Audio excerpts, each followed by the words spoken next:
We are the tribe from the north, we're brave and we're bold, defeating our rivals never gets old, making our way to the Big Sky Conference. Watch out, 'cause here comes the silver and gold. Whoa, whoa, this is Tubbs at the club for the Vandals of Idaho. Welcome back, Tribe from the North, Brave and Bold, to the official, unofficial podcast of your Idaho Vandals and your Vandal affiliate on the Big Sky Podcast Network. I'm your host, Chris Hammond, and joining me today, I have, so far, just producer Dammer. How are you? Oh my goodness, I am fantastic. What a hell of a game that was. Yeah, good one to be live at. Hopefully we can rally a couple more of the troops here as they all trickle back in from their trek down the goat trail to Moscow, Idaho.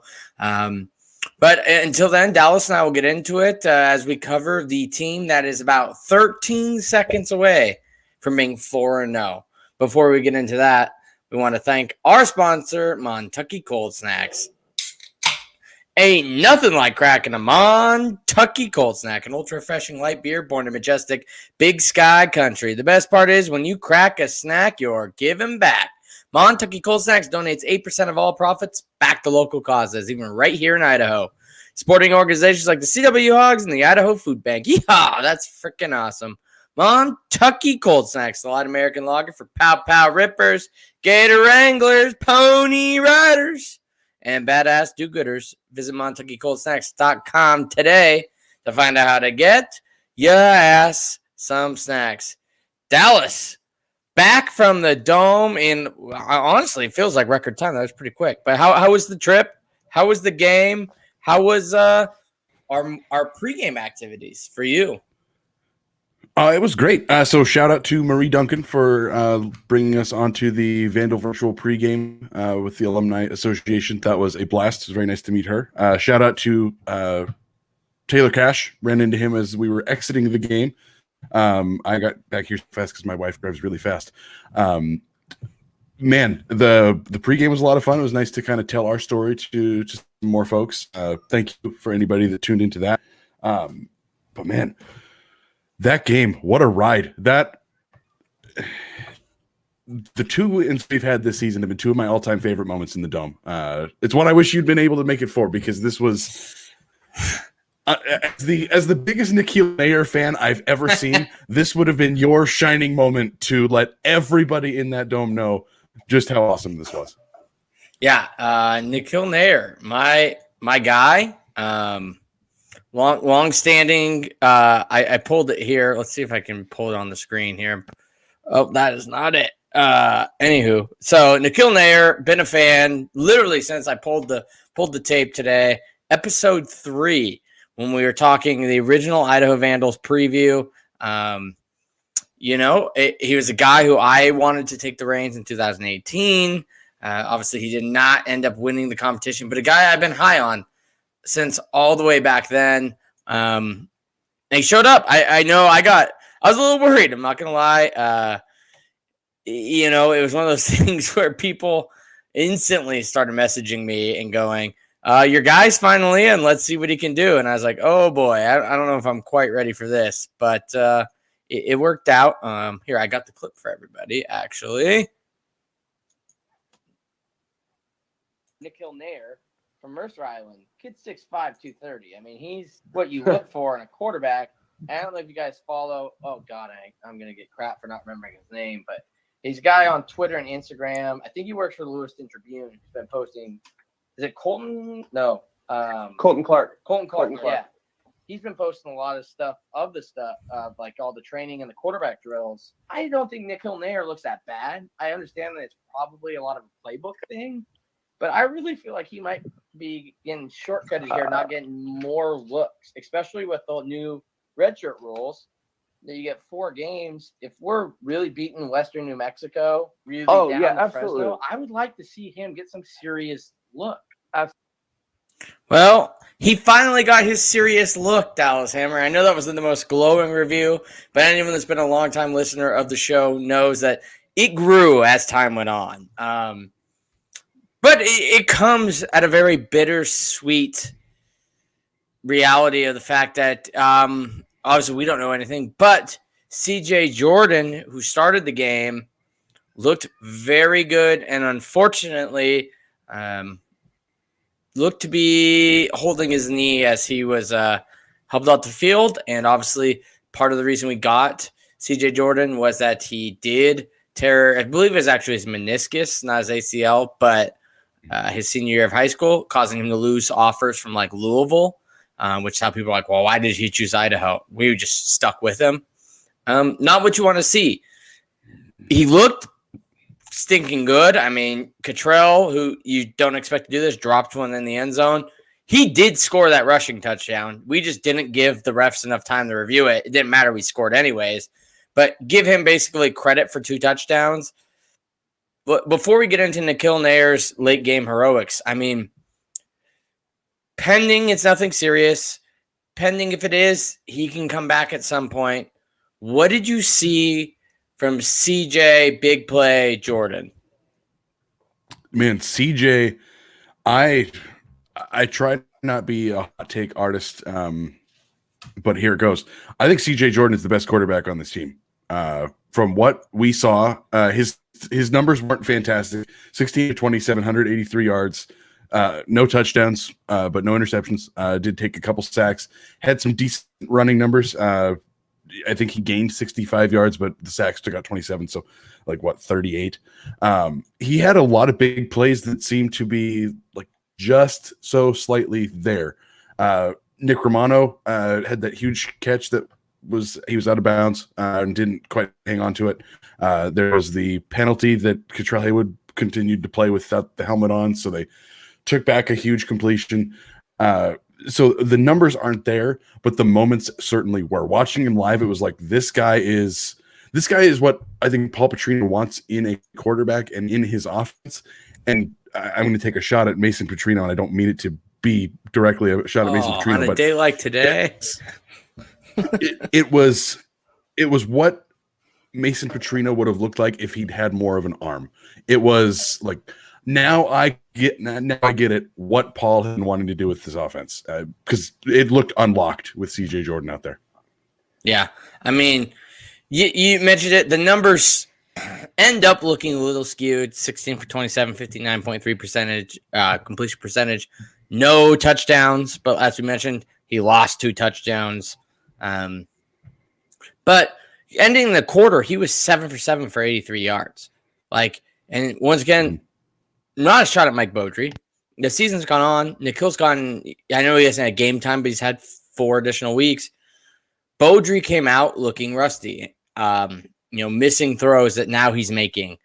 But Jordan came out and looked like he hadn't missed a beat. It looked like he did not tear his ACL or his meniscus in high school. He looked like he just played football last week at a high level. So it was really nice to see that.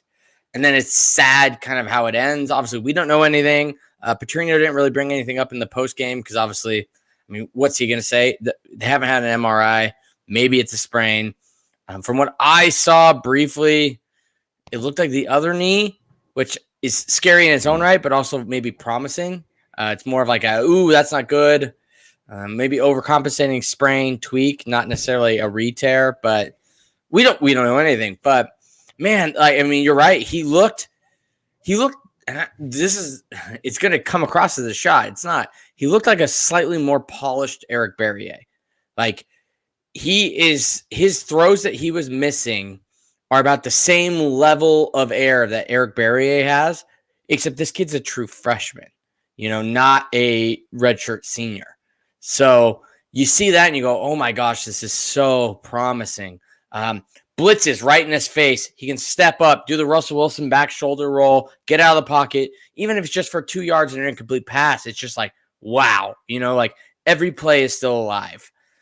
Even on one of his big scrambles, he had his eyes downfield the whole time. And you're just like, that's what you want to see. That's something that Eric Berrier doesn't necessarily do, is keep his eyes downfield. He does a really good job of it. But in times of stress, he does seem to just tuck and run. Where Jordan still was looking. And, man, I hope he's okay. Because, dang, dude, he looked good. And that's still with some starters out, but it was good. And you brought it up.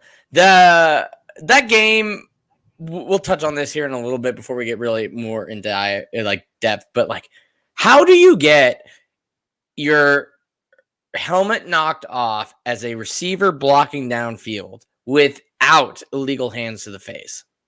That's what I want to know from this ref. And they didn't show a replay on Pluto, but I just don't get how you're arm's distance away, your helmet doesn't just fall off unless somebody gets up in it. And that's where I'm like, are you seriously going to call him for playing without his helmet when obviously the only way he didn't get hit. It's not one of those, where he gets hit and it pops off because of inertia and everything. It was obvious he wore a hand to the face mask. How do you, maybe it's a touchdown. Maybe we still get a field goal. So it didn't play into the game too much, but that was a call. You brought that up. I'm like, man, that was such, watching the replay just briefly, I'm like, oh, well, that's going to be illegal hands to the face on the defense. No, man, personal foul playing without your helmet. I was like, oh, my God. But we talked about it on the daily show or weekly show. What would this win mean and what would a loss mean? And, I think we didn't get as much hate as I thought we would, but we definitely played up Southern Utah. And I think some people might have thought, why are these guys doing that? Why are these guys doing it? And you put it eloquently on the show and in the Big Damn preview. They're a matchup nightmare for us. So, one, what did you see that led to this game be so close? And, two, is this something to be worried about? Because Southern Utah is 7 in the power rankings, and we won with 10 seconds left.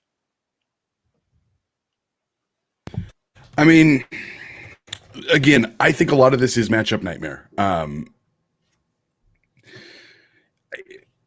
This is sound like a hot take. I don't mean it to. I don't think the Vandals win this game if Mike Beaudry is the quarterback. I don't think Beaudry escapes half as many sacks as CJ Jordan did. The SUU pass rush for the most part was nullified. 4 sacks is a ton, but realistically, they probably left another 10 out there. CJ seemed to be under pressure every play. And we kind of expected that. The offensive line is young. They were missing a starter. It's going to happen.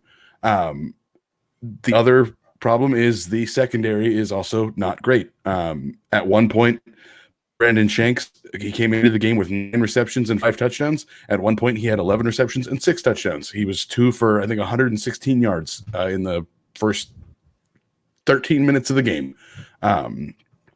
That's what we expected. I don't see anything here that makes me super nervous moving forward. SUU, I don't think, is a great team, but they match up really well against the weaknesses of Idaho. We got 1 sack on Miller all game. Didn't really put a whole lot of pressure on him. I mean, he had fantastic numbers. He did throw 2 interceptions, which is what turned the tide. I wouldn't be too nervous about this moving forward. But it's what we expected. It's gotcha weekend across the Big Sky, and it was a close game. Yeah, and it's just, I mean, you kind of touched on it. It's so weird when you look at it. Brandon Shanks, right? The Southern Utah, good for like 2-3 players, really good. One was Shanks, the other one's Landon Meesum. You look at those two; they're both wide receivers.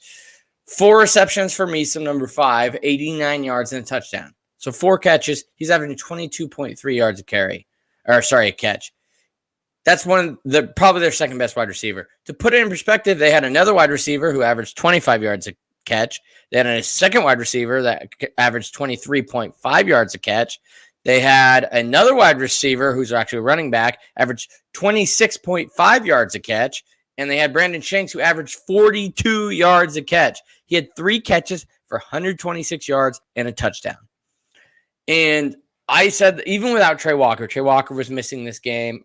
They moved Christian over to Mike. But our defense, like the people you expect, not enough. You touched on it, not necessarily the pressure you want to see on the quarterback, but like, man, our secondary just has to be able to not let people open for 2 seconds, and our front 7 will handle the rest. But they couldn't even do that. And it's the same thing UC Davis did to us, which was just the quick passes, slants and outs. You get it to Shanks. I don't think they'll have yards after catch being kept track here, but like I would love to see it because it felt like these guys are catching 7-yard slants and taking them for 60 yards. It was not – Justin Miller was not throwing 60-yard bombs downfield. Justin Miller was completing 7-yard – he was completing what we saw a lot of our offense the past 2 years and kind of how we had our big plays. Hit Cuttrell on a slant, and Cuttrell does his thing and gets it for 40, 60 yards. We didn't have a lot of 20, 25 yards through the air, and it was just, I don't know, crazy to see that. But at the end of the day, I mean, we kind of touched on it.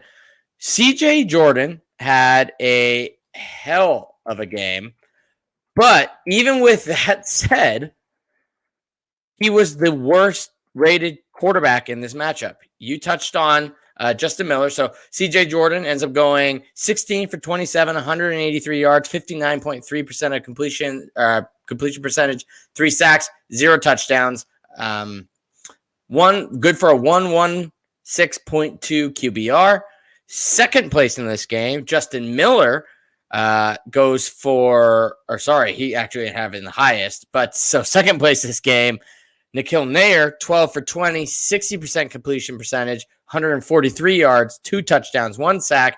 First place, Justin Miller, 25 for 39, 64.1 percentage, 422 yards, 3 touchdowns, 1 sack, 170.1 QPR.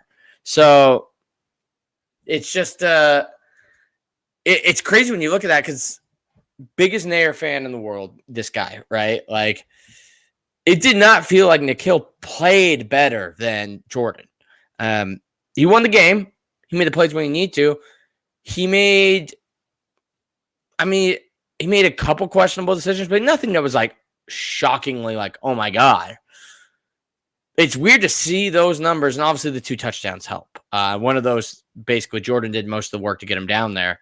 But man, I mean, while you were driving back, did you think Nikhil Nayar would have almost a 40-point higher QBR? I did, only because it seemed like all of Jordan's biggest and best plays were wiped off of the board, and just the inconsistency of the offense in the first 3 quarters or however long it was that Jordan was out there. Again, we kind of spoke on it. The stats did not quite reflect what Jordan was doing out there. It brought more life, but it was still the occasional 3 and out and the occasional, like, what the hell was that throw? With Nayar, it almost seemed like they reined it in just enough, and SUU was kind of playing to not lose, and they were giving guys decent enough space that he could hit Hatten for 10 yards and he'd pick up an extra 5. And it seemed like he was managing the game and not scrambling for his life like Jordan was. I did think Nayar looked very good for the most part. Insider information from Boatman, he came over, his seats were just down the way from mine and Brian's. So he came over and told us, hey, they think pretty highly of Nayar. The one thing is his deep ball gets kind of squirrely and starts flopping around. And sure enough, he chucked up one deep ball and it wobbled. It ended up being successful, but it was a little ugly. Outside of that, and I want to try to keep it on SUU because really my whole take is why the hell did this guy sit on the bench behind Mason Petrino for 2 years?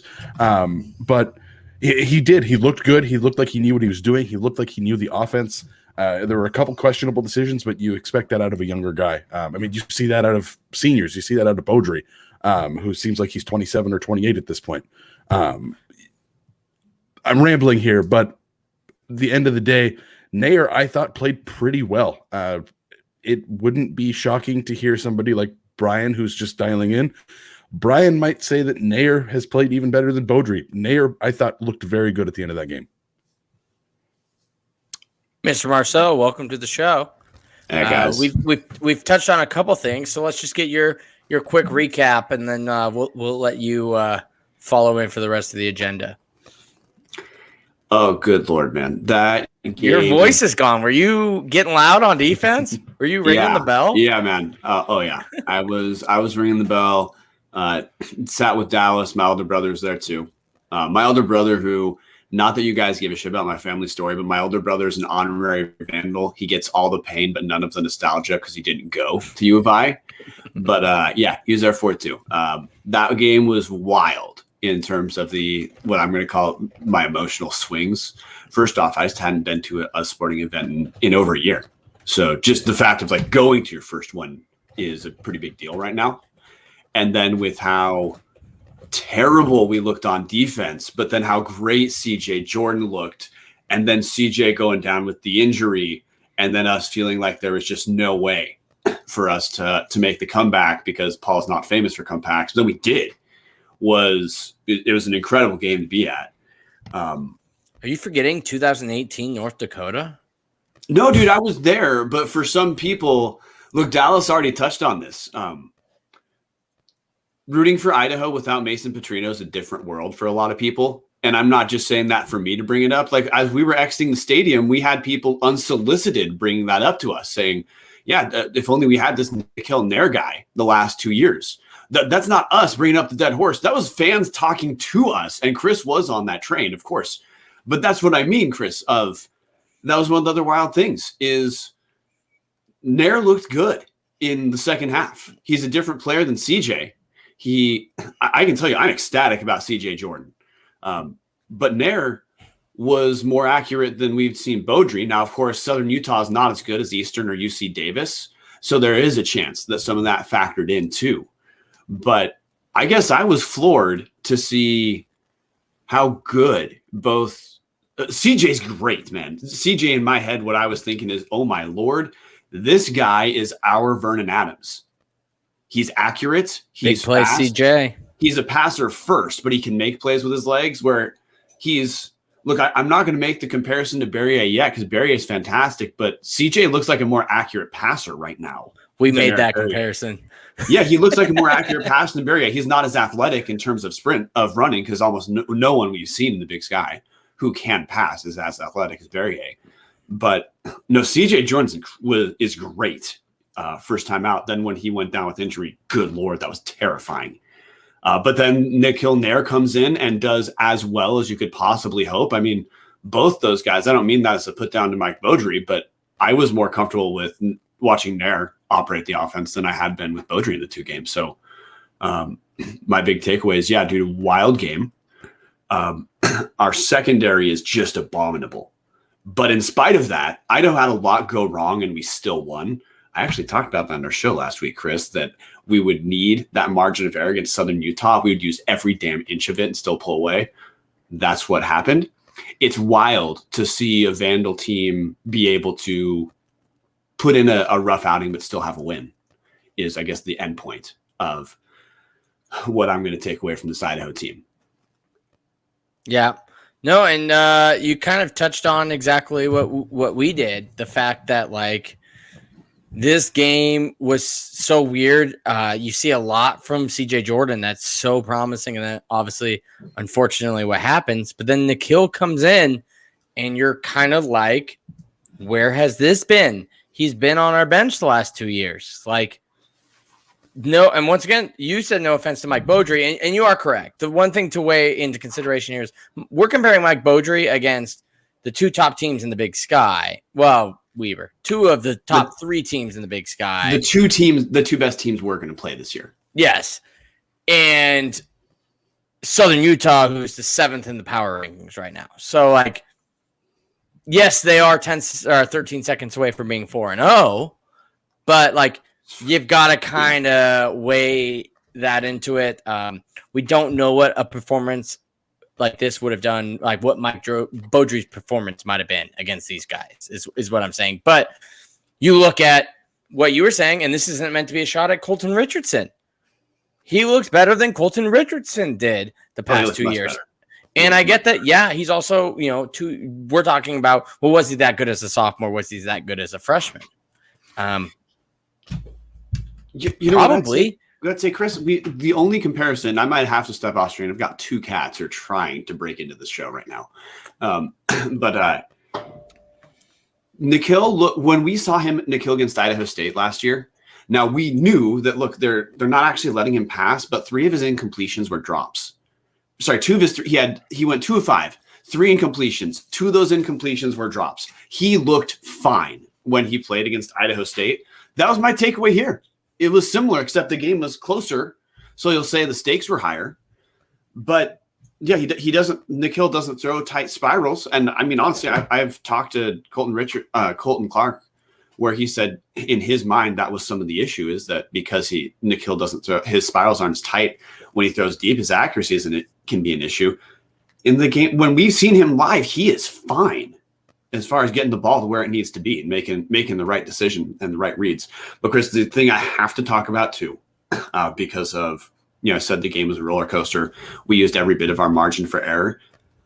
Idaho was giving up 23 yards per pass attempt in the first half. That is an astounding figure to even think about. And we still won that game. Like, that sounds like the inverse of Idaho basketball, where we talked about these box scores where we're like, good God, we shot 56% and lost. We finally get to be on the opposite end of that, where the football team, seriously, that secondary, I don't know how much you guys have talked about it. We waited for you. I have no idea how our secondary could possibly be worse, but we still won the game. So, I mean, I guess I know what the recruit, and we talked to Alex. Alex said essentially no one was out for like COVID issues on the secondary. This is just our first string secondary. Right now. That was our starters. Yeah. And Southern, like, Justin Miller looks good, but he didn't look that good.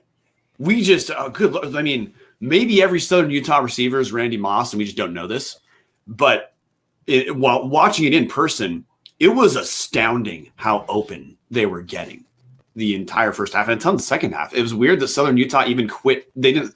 Honestly, I think DeMario Bourne's issue is he didn't go deep as often as he should have, because whenever they went deep, they killed us. Mm-hmm. But still, hey, we won the game anyway. That's big for Idaho to be able to have things break against us, but still come away with a win. That's not something we would have been able to say, Chris, the last 2 years.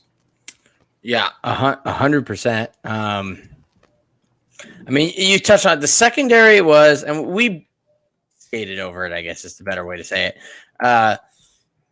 Jackson Woodward, I have a lot of hope in. On one of those big plays, I believe is the one Southern Utah scored there in the second half.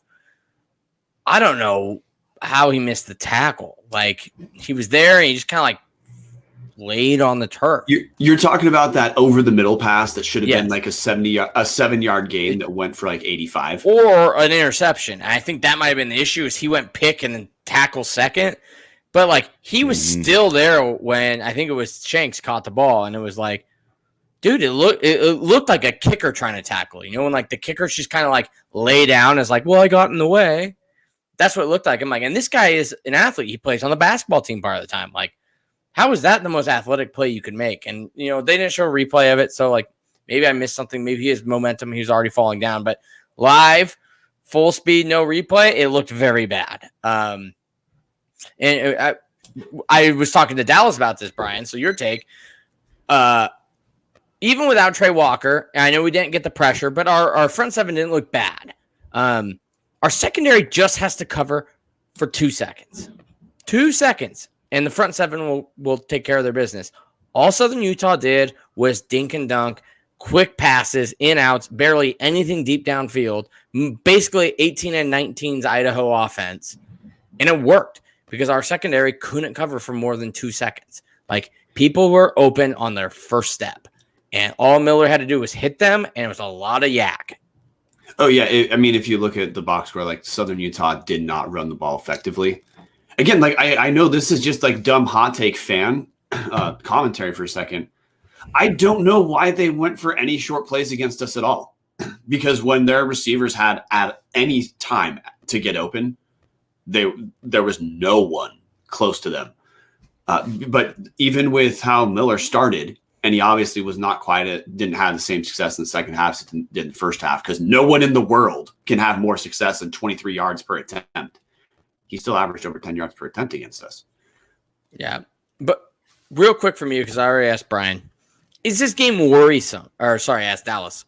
Brian, is this game worrisome? We talked at length this week about basically it felt like we were like trying to like promote this fight, right? Like we're Dana White. We're like, yeah, this guy can totally hang with Conor McGregor. It felt like we were doing that, but we weren't. We were all genuine and said, this is an awkward matchup for Idaho. Should Vandal fans be worried that it took us till then to take this game and win it? Or should we be happy that with our third string quarterback, we were able to walk away with a walk-off touchdown? Oh, man. I mean, I'm going to cheat here. The answer is both. In that, Yes. Again, Justin Miller was accurate, but this was not Southern Utah killing our secondary because Justin Miller is just the best quarterback we've ever seen.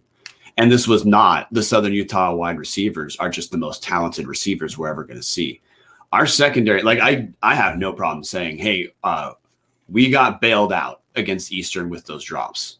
And our secondary is just atrocious. That is real worrisome to me because Vanderwall for Idaho State is going to pass against us. We're going to see Barrier, and I guarantee Aaron Best is going to at least looked at the footage from this and said, oh, yeah, those like intermediate passes, Idaho can't guard them. So, yeah, I am concerned about that, no question. Part of what was the emotional roller coaster of this game, Chris, was feeling like we were going to lose to Southern Utah. And suddenly, if you can lose to Southern Utah, you can lose to Idaho State, and maybe you can lose to Northern Arizona too. So like very quickly, it started to feel like if our secondary is this bad, how do we beat anyone? But the other end I'm going to bring up, Chris, is CJ Jordan looked great and Nikhil looked great. And honestly, one of the things we've been missing in the first couple of games is accuracy on some intermediate passes. And we absolutely got that from CJ, and we absolutely got it from Nikhil.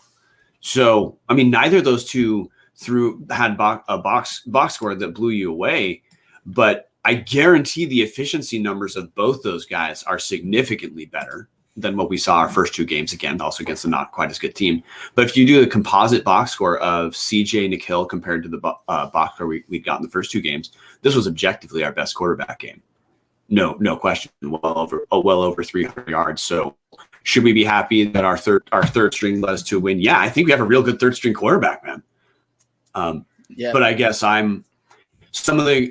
if our secondary is this bad, and I think it is, I don't think Idaho has the ability to beat any team by a lot. I think Idaho State is going to be a much closer game now than we probably thought 3 weeks ago, because I think offensively that we're going to be okay. Idaho State's defense is atrocious. Gave up heading into this week, they're giving up 7 yards per play on defense. But also, we just won a game where a lot of breaks didn't go our way. You know, if Cuttrell doesn't have some of those big drops, we win this game by 2 scores. And the emotional roller coaster is really just the first quarter looking bad. It doesn't change the secondary, but there's absolutely a world where, in spite of how bad our secondary was, we still win this game by 2 scores. So the filibuster answer to your question, Chris, is there's reason to certainly be happy about this. How many Vandal games have we ever talked about on this show where things didn't break our way and we still came away with a win? None. I can't, top of my head, I can't think of one.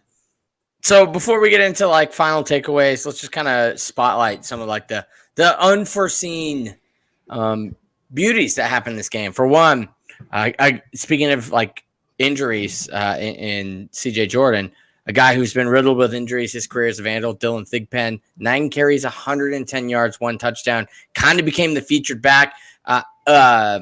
Roshan and Romano still had good games. It's not like we needed somebody to step up. Like, this was the first time our running game looked like I think most of us thought it would look like. You have Thigpen, 9 carries, 110 yards, 12.2 average, and a touchdown. Nick Romano, 11 carries, 43 yards for a 3.5 average. 3.5 times 4 is more than a first down. Roshan Johnson, 8 carries, 27 yards, 3.4. Once again, 3.4 times 4 is more enough for a first down and a touchdown. So, and you add in CJ Jordan's numbers to those totals, 14 carries, 65 yards. So we were at about, call it roughly 230 yards rushing today.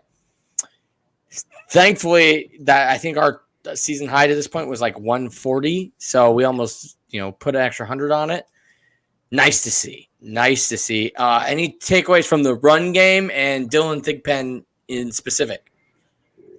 I mean, I'll jump in. Dylan Thigpen looked like our best running back. That was insane. He was just running all over the place. I even saw at one point Roshan came in for him, and I know that they rotate. I mean, 9 carries for Thigpen, 11 for Romano, 8 for Roshan. Thigpen looked pissed. He kind of put his hands up in the air like, come on, are you serious? After he had like a 7-yard carry and then just right back off the field. And I get it, they're trying to keep guys fresh, but it was so cool to see a guy that's been here for so long and had such a long road to get playing time. 9 carries for 110 yards. Even if you take off that 24-yarder, he still was averaging 8 yards a carry. That's a hell of a game. So props to him. Looked far and away the best running back we've had this year. Yeah, Brian, any takeaways on the rushing game? I mean, that was watching our running backs was part of what led to the emotional roller coaster this game, Chris, is that while we were losing for much of this game, we had moments, again, like most of them, you'd say Dylan Thigpen, where you could just see the handoff and the 15-yard run, and your immediate reaction was, we're better than SUU. How the hell are we losing? But yeah, easily best running game we saw. The running backs looked interchangeable, except I'll agree with Dallas. Dylan Thigpen did look. By the way, Dylan Thigpen looked like a different dude than we'd seen in the last couple of years, which makes sense, doesn't it? Because if you have injury issues, you should be slower than you actually are. Sorry, I got a cat who's trying to intercept his way on here. But yeah, it was great to see the running. Yeah, seeing the running game move makes sense. Now I will throw the asterisk in here, Chris, of we're going to see the second against next week, 2 against Idaho State. It'll be the 2 worst defenses we've seen. We should have more room to run against those teams, which we also talked about previously, Chris, of no matter what your takeaways are against Eastern and UC Davis, it's a little bit rough when you open with the 2 best teams, because you're going to see none of the margin for error that those other teams are going to give you. Yeah, and it's no secret that the run game really led open to the play action pass, which is part of the reason that we didn't hear a lot of Trey Walker Light, a.k.a. number 8 for Southern Utah's defense, La'ake Kaho Ahono Davis. He did not show up on the stat sheet like you would have expected, which is good because somebody, while we're missing Trey Walker, so Ohano Davis heavy, Fave, 18 total tackles. Like, holy smokes, did anybody see this coming? And he looked pissed today. Like, I think he saw an opportunity with Trey Walker out to be like, look, I'm a Pac-12 transfer and not some dude that was trying to get playing time. I was playing on a Pac-12 team. Fave, I mean, freaking, how did it look live? Was it that noticeable live that this guy was all around the field? Because the next closest guy to him was Christian Ellis, who had to move in to the mic roll from the Sam. 6 total tackles.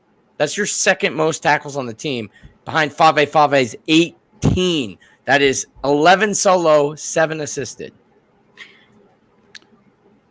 I'm going to have to pass the buck on that, Chris, because one of the weird things that I started getting magnetized, and I guarantee I made Dallas get magnetized by this too, is we started paying a ton of attention to Charles Acano.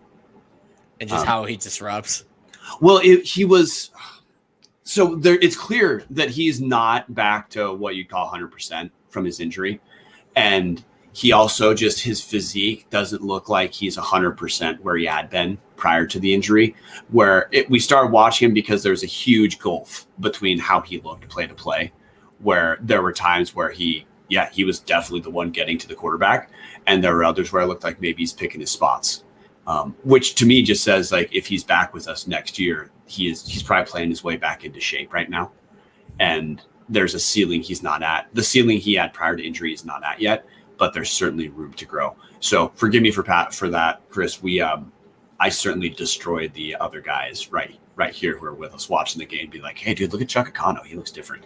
Yeah, and Chuck Acano ends up getting 3 total tackles, 2 assisted, 1 solo, 1 tackle for loss, which is what he is known for. So, yeah. But, I mean, since you were watching him, go ahead, Dallas. So, yes and no. Favai did not pop like Trey Walker does, where when Trey Walker's on the field, you can tell, that's the best player on this defense, hands down. He did not quite pop like that. He looked very good in the run game. It seemed like anytime somebody was trying to run, he was the guy getting the tackle. The bigger issue is just that every single pass that Miller threw, it seemed like was a completion for 7 yards, and it seemed like it was right over a linebacker's head. So that was he did pop in the run game. In the passing game, it didn't look like he quite had the coverage that Walker does, but he did. I mean, he had 17 tackles or 18 tackles, excuse me. Numbers are hard. 11 plus 7 is not 17. Sorry, went to Idaho. He looked great in the run game. Yeah, and to be fair, we did hold Southern Utah, who doesn't have a traditionally strong run game either. But for whatever it's worth, we held them to like just about 60, a little under 60 yards. So maybe it worked. Maybe that's why his 18 tackles led to Justin Miller, who did not have a bad game other than those 2 INTs, which is a big takeaway for Idaho. No turnovers today. 1 fumble, but we recovered it. It was more of a read option, huffle-puffle, whoopsie daisies there. But so Chris, to buttress your running point, Southern Utah, they had their 2 longest runs. One was for 13 yards, one was for 20. If you subtract those 2 big rushes they had, big-ish, 13's not a gigantic rush by any means. They were 18 rushes for 33 yards. Yeah. So we played great against, and once again, Jay Green and Christensen are not bad running backs. They're not the top of the sky, probably not the top 5 in the sky, but they're not bad. They're definitely serviceable. So being able to do that is promising, especially as we got a guy who's about that skill level in Malachi Rango next week, but not to get too much in the next week. Now, we're at about 45 minutes. Final takeaways from this game. What'd you see? What do we expect from the Vandals over the last 3 games of the season? Dallas? So I still think this team is exactly where we've been saying. They are in that second tier of teams that's better than 4 or 5 teams in the Big Sky. Probably not going to make the playoffs. Probably going to still win more games than they lose. CJ Jordan is absolutely the best quarterback on this team. Do not expect him to be here for 4 years or 5 years. Expect that he is going to graduate and transfer somewhere else, because there is no way that kid should be playing in the Big Sky. I get that the injury is what left him here because we kept our offer to him. That kid is way too good to be at this level. If he's playing like that as a true freshman, when he graduates, there's going to be so many doors open to him. And then my final takeaway, I've got to do it. Why the hell did Mason Petrino play over Nikhil Nayar for 2 years? The 2-hour drive home, I was just dumbfounded. What the hell happened there? I have no argument from me. Yeah, no, I mean, Chris is the original Nikhil fan. Like Chris, I don't know how much you talked about earlier. You can't skip this, man. This was your guy. We played the original audio of me talking about Nikhil Nayar to start the show. Okay. About episode 3. Yeah, episode 3. Chris yeah. already began falling in love with Nikhil Nayar. We should spend like an hour on this, Chris. Your hot take was right. I know. Your hot take, having never seen him play, con, baby. having never seen him play, you were right. I remember listening to you first season, Chris, with the question being, who is the guy, Petrino or Richardson? And you would say, it's Nayar. Nayar's the guy. You're right, dude. Nikhil Nayar looked absolutely fine. He looked better than any game Mason ever looked. He certainly looked better than any game Colton ever looked. He should have played the last 2 years. Chris picked that one dead on. If we have an opening for quarterback coach or offensive coordinator, Paul, you know how to find us. Other than is that your big takeaway? Or no, dude, Chris, when we get stuff right, we got to pat ourselves on the back, and you seem reluctant to. You've been on the drive. I've already posted a full clip with highlights of the original audio on our Twitter account. So I'm definitely bragging about 2018 in August, calling Nikhil Nayar was probably the best quarterback on our roster. And once we're done with this, I'm just going to continue to make more stuff. I'm thinking about making a highlight tape for Tuesday, the live show, and then Thursday for the podcast listeners, of every positive take I've ever had about Nikhil Nayar throughout the years. There's a lot of listening, but I think I have a mental note on just about every episode I brought him up. So we'll see. We got March Madness. I don't know how much time I'm going to dedicate to this, but yeah. I mean, I was nervous. I'm not going to lie. When people were on Twitter going, Chris, it's your guy. He's finally in. Wax Party Pants is like, someone go check on Chris Hammond. We're finally going to see if he was right all these years. We were joking. He delivered. Yeah, we're joking in the arena. I went up to Boatman the moment Nayar's out. I was like, dude, Chris's guy. He finally gets to see him. And he was good. Yeah. We talked about he outperformed Jordan statistically. Yeah, Nayar was. The eye test says something a little different, but statistically, he did. Yeah, 12 of 22 touchdowns.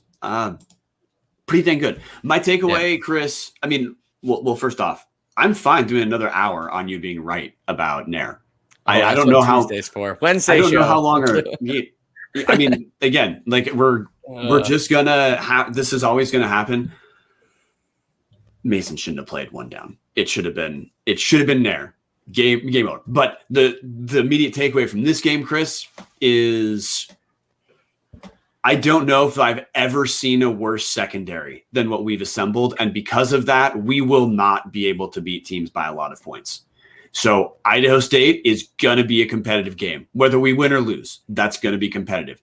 Eastern in 2 weeks, good Lord. I am a little concerned about how that's going to go.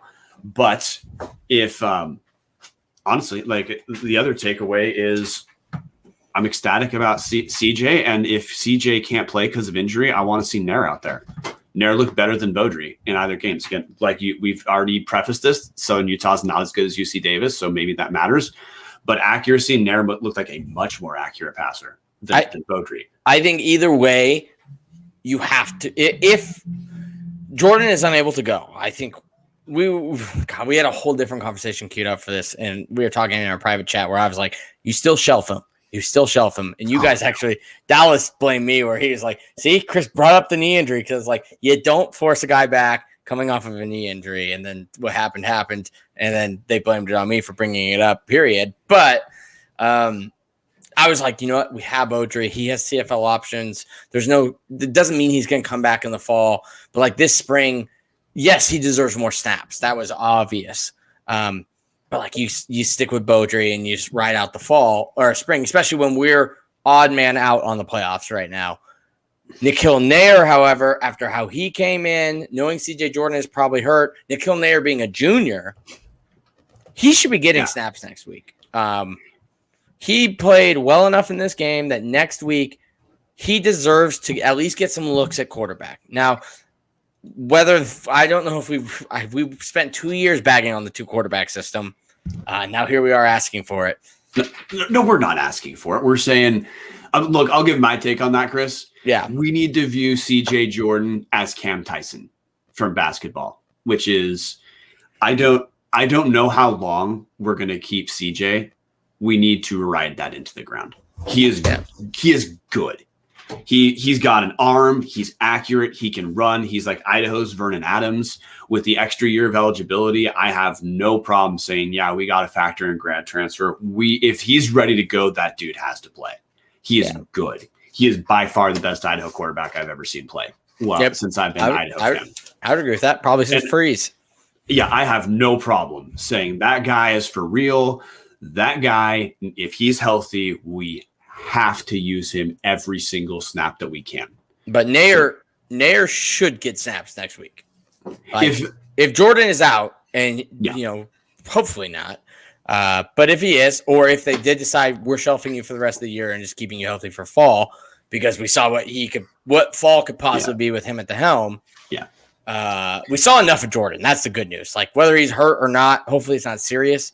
We saw what fall or the next 4 years could look like with him, especially with 2 or 3 starters on the offensive line who, yes, we had 4 sacks in this game, but all intents and purposes, for our 2 question marks going into this season, the offensive line has become way less of a question mark than the secondary. Offensive line has looked average-ish, which is only going to get better with young guys there. But Nayar should be getting snaps next week. It should be a competition. Maybe it's 2 drives apiece, and by the second quarter, you go with the hot hand and you ride it. I don't want to see it all game. I don't want to see some guy gets cold in the third and you pull him. But he should be getting takes all week. My final takeaways on this game.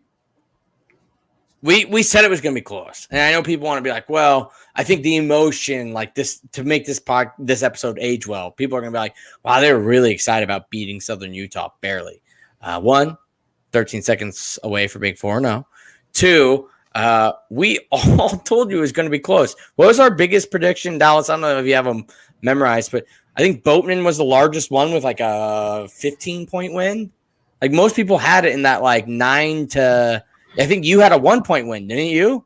You actually had like 28-27. I had it 1. I had 28-27 is what I had. Yeah, I think our largest projection was like 15 points. Like we knew it was going to be close. Boatman took Southern Utah in the spread. That's what he did. So he was right on that too, because they were within the 11 points. So, I mean, Chris, another takeaway that I think we just have to view. Yeah.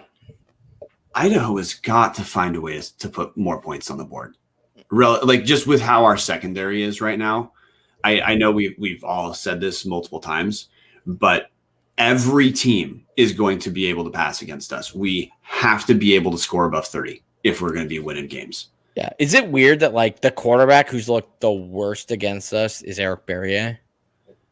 And a lot of that is because his wide receivers couldn't catch. I mean, Justin Miller, I think, has better stats. Hunter Rodriguez has better stats. Like, I get that was also the only game we had a fully healthy defense, but like, it's worrisome for 2 weeks from now. Like, Eric Berry is not going to have that again. But I think for Berry, for Eastern to not look great passing, we're just getting more clarity, Chris, and we've talked about in multiple episodes. Those drops were a huge deal week 1, and there were a ton of them. But also, Berrier just missed some throws against us. I don't think Berrier is as accurate a passer as Justin Miller. Justin Miller looks good. Berrier, there are some accuracy issues. That's not new, where he's best on kind of on broken plays. But I am terrified of what that's going to look like, because I just don't think it's possible for him to have a worse game against us than he did in week 1.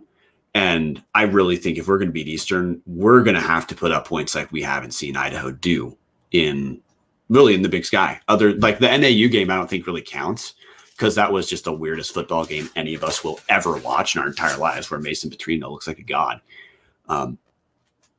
If we're going to, like, Eastern put up a ton of points against Cal Poly, they're going to put up a ton of points against us when we play again, because just the jury's in. Our secondary can't guard anyone. Yep. But again, CJ Jordan, I am just floored seeing the hype on a guy deliver. Just unmitigated. Look, listeners probably think of me and Dallas as sometimes being harsh. I've got nothing negative to say at all as a critique. That dude is for real.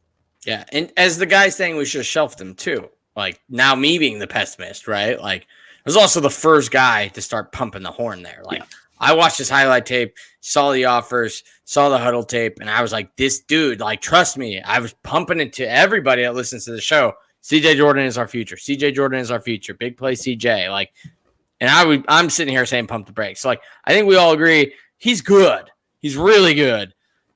He's got a bright future. Let's hope the knee is more of a tweak. Nothing bad that kept him out precautionary. If he did, Nair looks more than serviceable. Looks like he should have been the incumbent coming into this year. Yeah. And Mike Beaudry, for all intents and purposes, has played 2 of the tougher challenges this year and missed this one. So, like, either way, I asked Paul in the postgame, like, is this the deepest quarterback room we've had in a while? He danced around the question. Doesn't like to compare groups, but, like, it feels that way. Like, how many years ago would it have been where you said our third string quarterback was able to lead us from a come behind victory and win the game? Like, it just hasn't happened.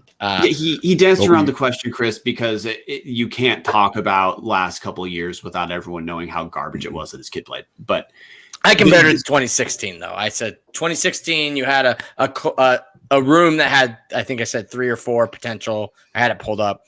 They either had 3 or 4 potential or eventual Division I starters on the roster.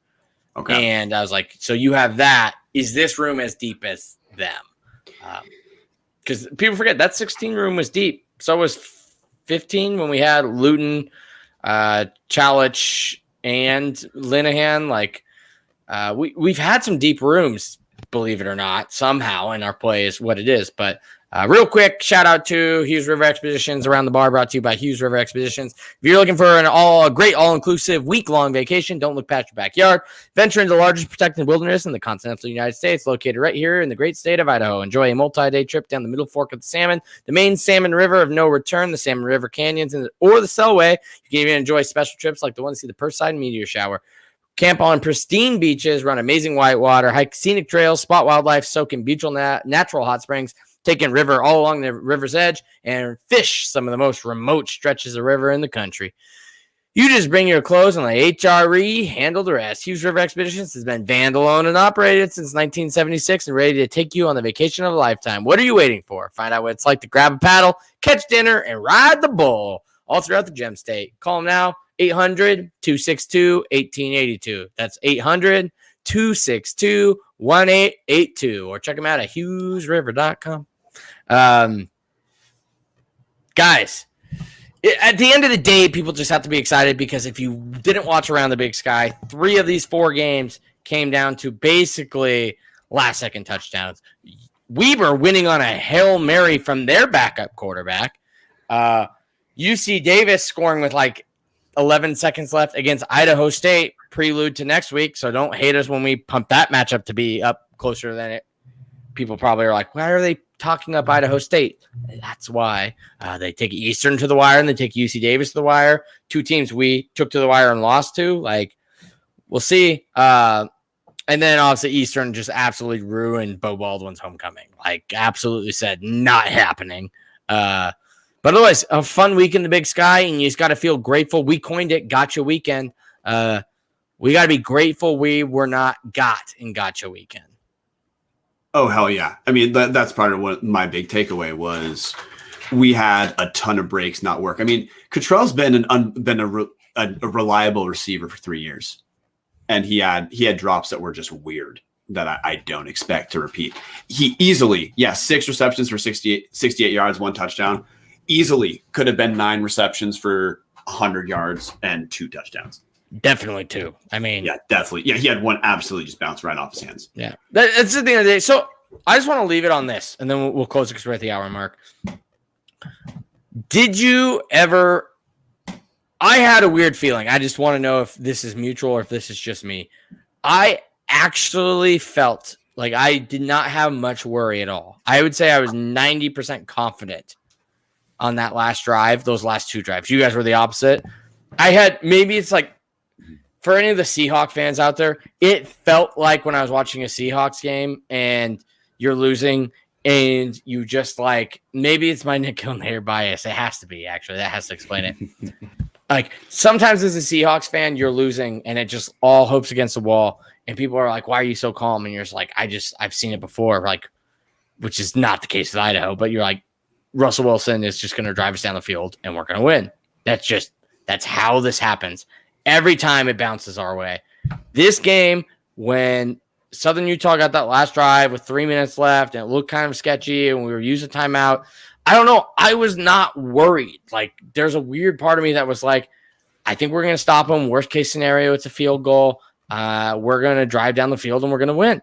And I know it's weird. I will say when we had to convert that 4th and 4, I think it was, like, a little bit of that got up into me. But even then, I was like, I mean, we're going to convert it, but like, ooh, if we don't. So, like, it sounds like you guys did not have that feeling at all. You guys were very much on the yikes train. I turned to Brian, and I'm not kidding. I looked at him and said, there is a legitimate chance this team does not win another game this season.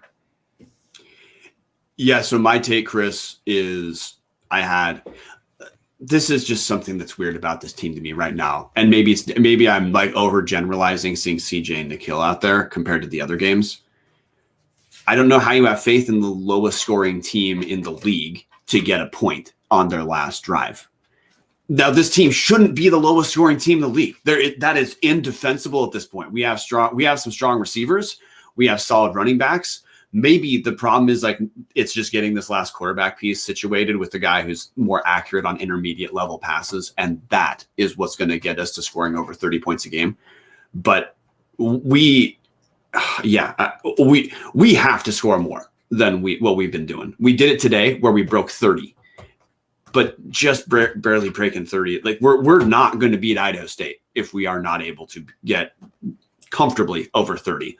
There's no prayer we're beating Eastern Washington if we can't win a shootout, because that's what this team looks like it has to do with how the secondary was. And there's just no way other coaches aren't going to see tape from this game and be like, oh, yeah, let's just like not. Exactly. Because Southern Utah did what UC Davis did, and it almost worked. I mean, it did work, but it almost worked perfectly. I guess it's a better way to phrase that, because it definitely worked. It just what didn't work enough. Yeah, let me put it a different way, Chris. NAU might be the least talented team left on our schedule. Southern Utah, compared to the other teams we're playing, is not the most talented team. Yeah. How about our schedule, right? That's super kind of easy. We had a tough first half, easy second half. NAU loses on a Hail Mary in Ogden. Idaho State loses on an 11-second walk-off touchdown at UC Davis. And then we have Eastern, who just beat the fucking brakes off of Cal Poly. Well, so, Idaho clearly has the best. We got the best and worst of the scheduling world in that we don't have Weber, but clearly the only throwaway game is Cal Poly, and we don't get Cal Poly. Yeah. Yep. It's yeah,